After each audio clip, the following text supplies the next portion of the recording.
All day is all done in Minnesota. The Vikings announced that they will not pick up his option for 2017, meaning that the star running back will become a free agent on March 9th. Peterson, who restructured his deal with the team before the 2015 season, had an option for 2017 that would have paid him $18 million, including a $6 million roster bonus had he been on the roster on the third day of the new league year. Peterson releasing the following statement here. It's been a great 10 years with the Minnesota Vikings. They know what I bring to the organization as a player with my work ethic and dedication. I spoke with Rick Spielman this past weekend. The door is still open to find some common ground. I understand addressing the offensive line is one of their main priorities this offseason. In the meantime, I will explore my other options and see what path God leads me on. My main goal remains the same, to win a Super Bowl championship with a great team, which I also believe we have in Minnesota. Here's Adam Schefter on Mike and Mike this morning talking about possible landing spots for the future Hall of Famer. I know the Dallas Cowboys, there's something about it that's just kind of intriguing. I don't think it's likely, but it is intriguing because Jerry Jones knows how to market his team, sell jerseys. They could preserve Ezekiel Elliott. They have the NFL still investigating Ezekiel Elliott. Maybe it's nothing, maybe it's something, or you have insurance in case anything does come out of that. And Adrian Peterson's from Texas, always wanted to play for the Cowboys. Again, I don't think it's likely, but it is intriguing and it is worth monitoring. The Cowboys. How about them Cowboys, Stephen A. Smith? How do you feel about it? AD down there with Zeke? Well, it's not going to happen. I don't anticipate that it's going to happen. I spoke to a few sources this morning, one in particular within the last 15 minutes or so. I'm being told that Adrian Peterson, some of the top teams on his list, two of the top teams on his list would be that of the Tampa Bay Buccaneers and the Oakland Raiders. Now, both of those teams were considered to have pretty decent offensive line. The Green Bay Packers had a top 5 offensive line, considering its pass protection of Aaron Rodgers. They're on the list as well. The Seattle Seahawks probably low on the list because they're known for having some issues with their offensive line over the last couple of years. He's still intrigued by the kind of things that they can do just because of the overall talent on that squad. But those are the top 4 teams that you're hearing along the way. Houston would have been in the mix if it were not for their deal signing Lamar Miller, so they've got to take that into consideration as well. But Tampa Bay, the Raiders, and the New York Giants, Max, are all on the list. And I would tell you right now that they're top 3 on Adrian Peterson's list. Now, when we think about him, let's understand something. He's going to be 32 years of age on March 21st. But let's also remember the fact that he's pretty much missed 2 of the last 3 seasons. You can't look at his age and say, oh, he's done. What you have to look at are the injuries. Now, durability is a question mark because 2 of the last 3 seasons he's been injured. However, because he's been injured and played a grand total, they only played like 4 games in 2 of the last 3 seasons. Only played 1 game 3 years ago. Only played 3 games this year, even though he played the full load last season. Take into consideration the amount of hits. And Darren, I'll let you speak to that. There are people that have speculated. One guy in particular speculated to me, close to Adrian, that he probably saved himself like 1,000 hits on his body in that span. And so they're counting on people literally remembering that, Max. Literally remembering that, Molly and Darren. They're counting on folks remembering that he's been injured, therefore he hasn't been exposed to the level of punishment comparable to somebody who would have been in the lineup all of that time. So it's simply a question about his knee, whether or not he's healthy enough to go. And if he's healthy enough to go, considering the workout warrior that he's known to be, the kind of shape and commitment to excellence that he's known for putting forth, combined with the fact that he hasn't been exposed to the level of punishment normally his body would have been exposed to by this point, they're looking at it as him being in a prime position to land with one of those teams. If I'm Adrian Peterson, I ain't thinking about no Dallas Cowboys, but I'll tell you this much. If you want to talk about the hype machine that is Jerry Jones, y'all know who I would think? I would say the Oakland Raiders. If Adrian Peterson ended up wearing the silver and black with him and Latavius Murray in the backfield, with Derek Carr as your quarterback, with Crabtree and Amari Cooper as your wideouts, Lord have mercy. Dallas is an idiotic fit for Adrian Peterson. I don't understand the logic here. Adrian Peterson has to be your primary running back. He's not a backup. What does he block? He's not like, that's not the, is he a third down back? He's catching passes out of the backfield? No. He's, by the way, let me just rewind a second. Remember at the beginning of the season when we said, how many years does Adrian Peterson have left? And I explained to people how as guys get older and they're exposed to more hits, they get hurt more because not only do their bodies change, they've taken a lot of hits, but just the exposure means you're more likely to get hurt. He will never be Adrian Peterson again after that year. Remember that? I kept arguing with everyone. Jerome Bettis on the show about that. Hold on. Yes. Stop the presses. Before you continue, Don't you dare try to be slick on national television. Yes, you're accurate with everything you just said about Adrian Peterson, but don't you dare try to use that as an excuse for what you said about Tom Brady. You said Tom Brady's off a cliff, not because of injuries. Adrian Peterson, you predicted injury. You predicted injury with Adrian Peterson, not with Tom Brady. I will table the Brady discussion. I'll be proven right over time. You table it. Just don't get slick on national television. That's not what you said. Just as I was proven right about Adrian Peterson, or will be. But no, Peterson, just because he won't be Adrian Peterson anymore, you know, the same way we just had a conversation about this. Revis isn't Revis. But Adrian Peterson is still a good back. I mean, based on his whole history, you'd expect him to be productive. I think of him as a souped-up Frank Gore. Okay, so what kind of team does he need? What? Yeah, souped-up Frank Adrian Gore. Peterson? At this point, souped-up Frank? You should be ashamed. I swear I'd throw this tea on you if I could. Adrian Peterson's a souped-up Frank Gore? Have you lost your mind? What's wrong with Frank Gore? A souped-up Frank Gore? Yeah, that's all you can do? By the way, Adrian Peterson, souped-up Frank Gore. You shouldn't be ashamed. You shouldn't be ashamed. Frank Gore is still pretty good. Throw something at you. Let me throw something at you. You got to be crazy. You act like a souped-up Frank Gore for Adrian Peterson? You're going to have to explain yourself to Frank Gore. You act like he's a bum. Frank Gore's a good player. He's not a bum, but he's no Adrian Peterson. So a souped-up Frank Gore is a post-prime Adrian Peterson. Yes. Oh, that's a disgrace. You better apologize on national television to Adrian Peterson right now. You should apologize. You got to be crazy. It's actually a compliment. Oh, my goodness. It is a compliment. I'm with you, man. Go ahead, continue, man. Well, okay, let me go. So anyway, what kind of team does he need to go to, given the fact that he's not like blocking and he's not for obvious passing downs, all that. He needs to go to a team, ideally, who needs a runner to put him over the top, a good back to put him over the top, and, you know, with a strong center and guards and stuff, you know, so you can run. Now, that may not exactly sound like the New York football Giants, my New York football Giants. However, the Giants keep blowing it in the draft on offensive linemen. Tackles, they're not getting that right, but you know what happens to those guys? They become guards. And actually, when you look at the Giants roster, they have some guys who can play in the interior, center and guard. And, in fact, what they're missing is a running game. I like Adrian Peterson for the Giants, and even though the Seattle Seahawks have issues on the offensive line, boy, if they could run the ball a little bit, that's a pretty good team. I don't see the fit in New York, nor do I see the fit in Green Bay, because they run a West Coast offense.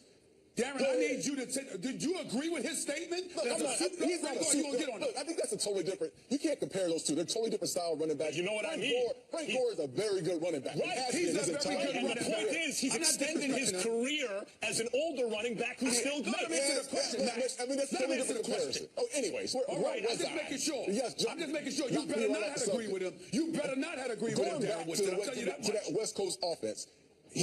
That's not his fit. His fit is not. I mean, if you look at the Giants, they're in shotgun most of the time. Right. I mean, he's not a guy that's going to run the draw plays. You look at Adrian Peterson, he's a two-back guy, run it downhill.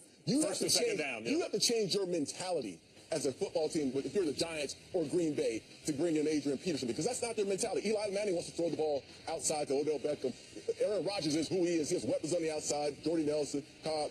He wants to throw the ball. That's not a team that Adrian Peterson can play for, simply because he's going to be in pass protection mode. That's not happening. Oakland Raiders are the team that you have to look at, and you're right, simply because the Raiders are a team, big offensive line. They want to grind you out for 4 quarters. Latavius Murray is going to be gone. Yeah, he's a free agent. If Adrian Peterson can come into that fold, hire a coach and tell him how you want him to play. I can't figure out how you draft players for a coach that you know coaches a certain style and has been successful doing that style and trying to get him to play a style that you feel comfortable with. You're talking about one of the greatest coaches in the history of our sport. Let him coach. If he wants to do the triangle, put it in, let him coach it, and then teach everybody around it, get the players that are comfortable playing. Stephen A., do you agree with Larry Brown? 1,000%. First of all, let me say it's great to hear the voice of Larry Brown, somebody that I covered all 6 of his years in Philadelphia. I love him dearly. It's always great to hear his voice. This man has taught me so much about the game of basketball. I'm indebted to him for that regard, because regardless of his tenure in New York, his nickname was Mr. Fix-It for a reason. He was one hell of a coach, and that man knows his basketball. And he's absolutely right with what he said about Phil Jackson. But I'll also say that as right as Larry Brown was, Max Kellerman, I'm here to tell you, I think that Larry Brown was entirely too kind. Phil Jackson is officially a disaster. And I'm going to go on the record saying this. This is not sourced or information or anything. This is just based on what I see and the kind of things that I knew about Phil when Phil took the New York Knicks job. I firmly believe Phil Jackson is trying to get fired as the president of basketball operations for the New York Knicks. Phil Jackson wants to be fired because that way he doesn't have to work, but he still gets to collect his money. That's what he wants to do. He doesn't want to quit because he doesn't want to give up the additional $24 million left on his deal for over the next 2 years after this year is up. Now, I don't know the particulars about his contract with James Dolan or what have you, but I do know this. Phil wants his money. How do I know that? Because it's the only reason he took the job in the first place. He never wanted the job with the New York Knicks. He never wanted to put in that kind of work. He just could not turn down the money. And every move that he has made practically since he has been presiding over the New York Knicks proves just that. I ask you this question, Max Kellerman, rhetorically. Name one thing Phil Jackson has done right this year. One. Joakim Noah, Courtney Lee. I mean, I like the Courtney Lee signing. I don't, because I think the combination of Courtney Lee and Joakim Noah prevented them from getting Dwayne Wade, which would have been a champion in that locker room. Yeah. In that locker room, right? So you got that going on, and then you got to look at, all right, Derrick Rose was an upgrade from Jose Calderon, but the bottom line is everything that Phil has done with his behavior, with his chirping about Carmelo, the tweeting, and now getting in the way of Jeff Hornacek. This reeks of sabotage. Look, he is trying to force the New York Knicks to get rid of him. I think he wants out. This is the last day for a buyout, right? Like, if they're going to get rid of Derrick Rose, it's going to happen today at some point. And that's possible. And then he's just gone and you didn't get anything for him. Though you didn't have to give up a whole lot for him anyway. You clear the cap space, You clear, right, I guess, or you start to institute the triangle. Here's the problem. Phil Jackson is building a train in a league of supersonic jets. So even if it's a bullet train, it doesn't matter. It's too slow. Empirically, everyone has discovered that the best way to win are dunks and threes. And you know how you do that? Spread, pick, and roll, and you get out in transition. Those are the ways you get to the most efficient way of scoring. And Phil Jackson has this slavish devotion to the triangle offense. He's a triangle ideologue. I mean, it's unbelievable. And so, and since he fancies himself a philosopher of sorts, and you would think he'd be more open to empirical, data. He's not. He's closed off to it. He's forcing this outdated system. I'm not saying the triangle never works. Popovich uses it sometimes in the Spurs offense. But even when they were winning with Kobe and Powell in the last iteration of the triangle that worked in L.A., they were running a lot of pick and roll. The fact that he's now trying to shoehorn this, he's trying to cram this square-shaped offense into a circle-shaped league, it doesn't make any sense. So I agree with Larry Brown. Get down there and coach, Phil, so when none of that, what crazy stuff works, when it fails, you get to hear it from the fans every night. You have Kristaps Porzingis. Kristaps Porzingis is almost as tall as Yao Ming was. He's 7'3", and he can play facing the basket and shoot the three and defend and do all kinds of stuff. That is a huge strategic advantage. That's what you have going for you. Exploit that. Forget about forcing the team to play in a certain philosophy, which the rest of the league, all the successful teams, realize you can use here and there, but not as your primary offensive philosophy. It makes no sense. He is burying this franchise. I hope you're right, Stephen A., and that he's trying to get himself fired. But Dolan, if you're listening, do that now. Do it now. Cut your losses now before he fritters away the advantage that the Knicks have. Kristaps Porzingis. Be clear about something. Phil Jackson doesn't want to coach because it's not a championship roster. Phil Jackson doesn't want to sully his coaching record. He wants to be attached to greatness, and he knows he can't pull that off here. He ain't coaching. We got to leave there. You know who might want to go to New York? That would be Colin Kaepernick. He's decided on his future. We will tell you what he decided after the break. Kirk Cousins will be making franchise money next season, but which franchise will it be with, Washington or San Francisco? We could have a role reversal here. Stay here. The best recognize the best. I'm talking about First Take, the best debate show on TV. We're talking about sports debate, too. They can go anywhere. First Take, my man Stephen A., Molly, my girl, and, of course, Max. What can we say? All day is all done in Minnesota. The Vikings announced that they will not pick up his option for 2017, meaning that the star running back will become a free agent on March 9th. Peterson, who restructured his deal with the team before the 2015 season, had an option for 2017 that would have paid him $18 million, including a $6 million roster bonus had he been on the roster on the third day of the new league year. Peterson releasing the following statement here. It's been a great 10 years with the Minnesota Vikings. They know what I bring to the organization as a player with my work ethic and dedication. I spoke with Rick Spielman this past weekend. The door is still open to find some common ground. I understand addressing the offensive line is one of their main priorities this offseason.